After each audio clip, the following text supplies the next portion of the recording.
Hello, good morning student. Welcome to E classes. देखिए बच्चों, इस वीडियो में हम पढ़ेंगे आपके पार्ट 2 चने के खेत के प्रश्न उत्तर। तो पिछले वीडियो में मैंने आपको फर्स्ट क्वेश्चन बता दिया था, टिक द करेक्ट आंसर, जो आपने, मुझे होप है कि आप लोगों ने अपने नोटबुक में अच्छी तरह से लिख लिया होगा। अब देखिए आपके प्रश्न के उत्तर। तो प्रश्न के उत्तर में देखिए फर्स्ट क्वेश्चन है, सलीम कौन था और उसने कहाँ डेरा डाला। तो देखिए बच्चों, इसका आंसर है सलीम अकबर का पुत्र था। अकबर ने उसे राजस्थान जीतने के लिए भेजा था, इसीलिए उसने राजस्थान के एक इलाके में डेरा डाला था। देखिए बच्चों, फिर से मैं रिपीट कर रही हूँ आंसर। सलीम अकबर का पुत्र था। अकबर ने उसे राजस्थान जीतने के लिए भेजा था, इसीलिए उसने राजस्थान के एक इलाके में डेरा डाला था। देखिए बच्चों, अब क्वेश्चन नंबर ख है, एक सैनिक ने सलीम को क्या सुझाव दिया। क्वेश्चन क्या है देखिए, एक सैनिक ने सलीम को क्या सुझाव दिया।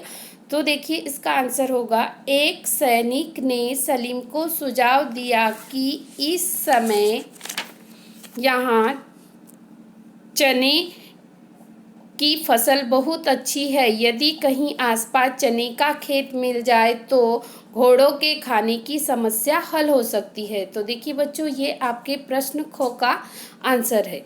अब देखिए क्वेश्चन नंबर ग, सैनिकों के दल को कहाँ कौन मिला। तो इसका आंसर होगा, सैनिकों के दल को 2-3 मील दूर जाने के बाद वृक्ष के नीचे झोपड़ी दिखाई दी। वहां उन्हें एक वृद्ध व्यक्ति मिला। इसका आंसर है।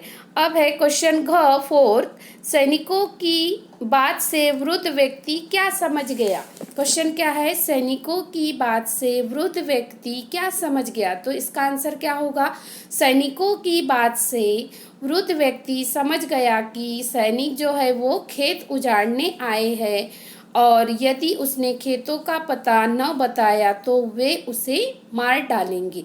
तो ये हो गया आपके घ नंबर का आंसर। अब है क्वेश्चन लास्ट क्वेश्चन क्या है, आप वृद्ध व्यक्ति की जगह होते तो क्या करते और कारण बताइए। तो देखिए बच्चों, ये है आपका मूल्य परक क्वेश्चन, यानी ये क्वेश्चन है कि आपने कितना पार्ट समझा, यानी पार्ट जो रीडिंग की ना हमने, तो वो आपको कितना समझ में आया, क्या उद्देश्य था, क्या प्रेरणा थी। यानी ये जो क्वेश्चन का आंसर है वो खुद आपको अपने मन से लिखना है, यानी कि आपको कितना समझ में आया। तो भी मैं इसका भी आपको आंसर बता रही हूँ।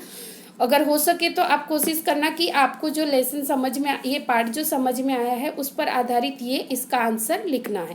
तो देखिए बच्चों, इसका आंसर होगा, हमें वृद्ध व्यक्ति की त्याग और आत्मसम्मान की भावना बहुत अच्छी लगी। हम वृद्ध व्यक्ति की जगह होते तो वही करते जो वृद्ध राजपूत ने किया या वृद्ध व्यक्ति ने किया, अर्थात दूसरों का नुकसान नहीं होने देते। कहने का तात्पर्य है कि एक राजपूत ने अपना नुकसान किया लेकिन दूसरों का अहित नहीं किया। तो देखिए बच्चों, ये आपके प्रश्न के उत्तर हो गए। अब इसी का देखिए क्वेश्चन थर्ड क्या है, पाठ के आधार पर कुछ वाक्य दिए गए हैं, सही वाक्यों पर निशान लगाइए। तो देखिए बच्चों, जो राइट है उसके सामने आपको राइट का निशान लगाना है। तो इसका फर्स्ट है, अकबर ने अपने पुत्र सलीम को राजस्थान जीतने के लिए भेजा। तो बताइए बच्चों, ये राइट है कि गलत। तो ये क्या है, राइट। तो इसके सामने आपको राइट का चिन्ह लगाना है। इसके बाद ख है, सैनिकों को शक हुआ कि कहीं वृद्ध राजपूतों को एकत्रित कर उन पर आक्रमण न कर दे। तो देखिए बच्चों, ये भी क्या है, राइट है। तो इसके सामने भी आपको राइट का निशान लगाना है।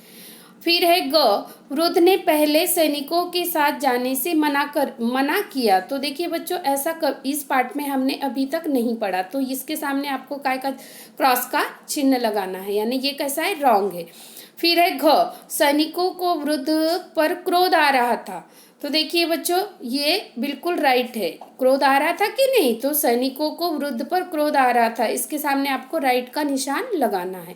उसके बाद लास्ट है, सैनिकों ने वृद्ध को बंदी बना लिया। तो देखिए बच्चों, अभी तक हमने जो पार्ट पढ़ा उसमें ऐसा कोई भी वाक्य नहीं आया था, या हमने इतना पढ़ा कि सैनिकों ने वृद्ध को बंदी बना लिया, तो ये बिल्कुल रॉन्ग है। तो इसके सामने आपको रॉन्ग का चिन्ह लगाना है। तो देखिए बच्चों, ये हो गए आपके प्रश्न 3 तक कंप्लीट हो गए। इसके बाद इस पार्ट में आपको व्याकरण पोर्शन दिया है, जो शब्द संपदा है, वो मैं आपको नेक्स्ट वीडियो में बताऊंगी। Thank you.